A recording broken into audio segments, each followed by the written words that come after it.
What's up, Barnhill family, and welcome back to your home for all things combat sports. Yo. So, Nick, I have long said that Kelvin Gastelum is competing in the wrong division, and if he could just get his diet right and move back down to 170, he'd do all right. Now, unfortunately, he's making that 170 return, but the opponent is Shavkat Rakhmonov, about the most difficult fight you could be handed in welterweight right now. A lot of things to unpack here. This fight's happening in mid-September, but Shavkat is seemingly on a fast track to become a champion. Can Kelvin Gastelum present some problems? Well, before we unpack this whole fight, I don't want to see Kelvin Gastelum think that this was a bad decision if he loses this fight and then pack his bags and move back to 185. Right. I understand that this is a very tough fight for Kelvin Gastelum. He's going to give up a lot of size, a lot of reach, and, simply, in my opinion, he's going to give up a lot of skill. Shavkat Rakhmonov has proven to us that he's like the unknown, to the casuals, of course, unknown version of Khamzat Chimaev. Yeah. He's out there. He's finishing everybody. He had like 8 wins by knockout, 8 wins by submission, and then he fought Jeff Neal. And we're like, what's he going to do? Which way is he going to go? Because now his record's not going to be perfect one way or the other. Plus, Jeff Neal's very hard to finish. And then he goes and chokes him out on the feet. So he kind of like mixed it perfectly. But I think that Kelvin Gastelum's going to give up a lot as far as attributes go in this fight. And the one that's most important is skill. Kelvin has not been the Kelvin of old recently, and I think that when you're trying to soul search and you're trying to find your footing in the UFC, it's very difficult. He hasn't really been able to string together long win streaks, and so he's looking for his home, and he thinks maybe if he can clean his diet up for the foreseeable future, and he can just run the rest of the UFC on a strict diet and do his career as optimally and as much like a professional athlete as he possibly can, maybe he'll see some more success. But this is not the guy that I think he's going to be able to get his hand raised against. Shavkat, as you said, has champion written all over him. I think that a couple more wins and a couple more notable wins over big names like Kelvin Gastelum will help propel him into the top 3, and then he'll become undeniable and will get a title shot. Maybe it'll be against Khamzat, maybe it'll be against somebody else, Colby Covington, we don't really know yet, but Khamzat Chimaev and Shavkat Rakhmonov both seem like the two guys that will run the 170 division. And since Shavkat hasn't gone up to 185 yet, I could certainly see him being the king of 170. Yeah, I could see it too, and I think that's a great point to say that Kelvin Gastelum, even if he does lose this fight, that he didn't make the wrong decision going back down to 170. Shavkat is he's just a huge 170 fighter. Mm-hmm. He's ultra skilled, and he's got champion written all over him. But Kelvin's body size, given the fact that he's going to be the smaller fighter in his return to a division that's 15 pounds less than where he was fighting prior, tells you everything about his size and where he should have been all along.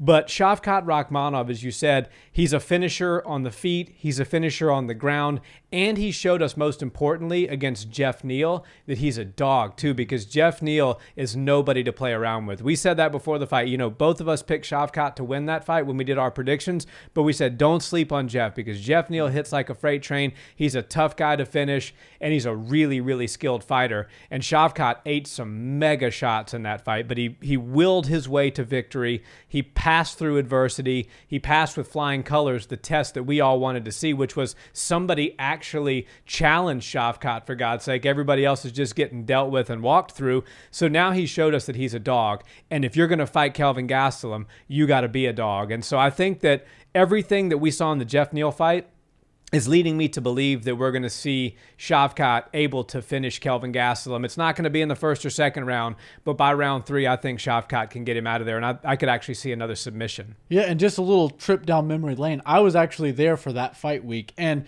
it was insane to see those two guys, because I first ran into Jeff Neal, couldn't be nicer, and you see him and you're like, oh my God, how does that guy make 170? And of course he did miss weight by a few pounds, but I think that might have been a little bit strategic.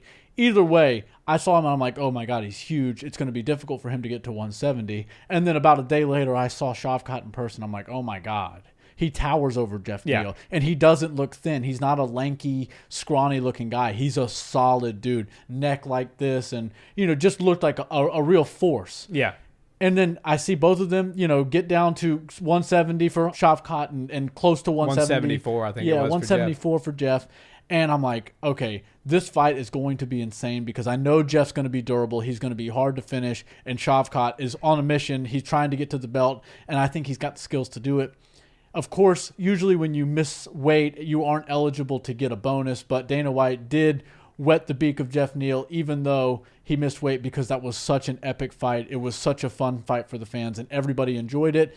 And I think that this fight is actually going to be less difficult for Shavkat Rakhmonov than his last one, because Jeff Neal is just more of he's a stronger physical specimen. He's an athlete, and Kelvin Gastelum hits hard.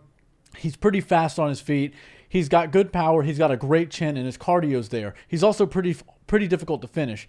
But I just feel like he's going to be a step behind from the very first bell, and he's going to be playing catch-up with Shavkat, which is going to leave him exposed. It's going to leave him looking for things and getting a little bit desperate with his striking, which is going to line him up to get hit a lot in this fight. Yeah, and I think the UFC is likely to give Shavkat at least they're at least going to put his name in the discussion for fighting for a title if he gets a win over Kelvin Gastelum. Kelvin's a big name. A lot of people know him. A lot of people love him, and for good reason. He's a tough guy to finish, especially if Shavkat's able to finish him. I think they throw him right in there for a title fight, depending on what happens with Khamzat Chimaev, Colby Covington, Leon Edwards, and the like. But I could certainly see Shavkat fast-tracking himself to a title with a win over Kelvin Gastelum. I completely agree, and I think he becomes pretty much undeniable if he can win against Kelvin Gastelum. You know, he might have to do a little bit more heavy lifting. We might see him in there with a Bilal Muhammad or somebody else on the rise to the top. But make no mistake about it, Shavkat's got the skills to be the world champion today.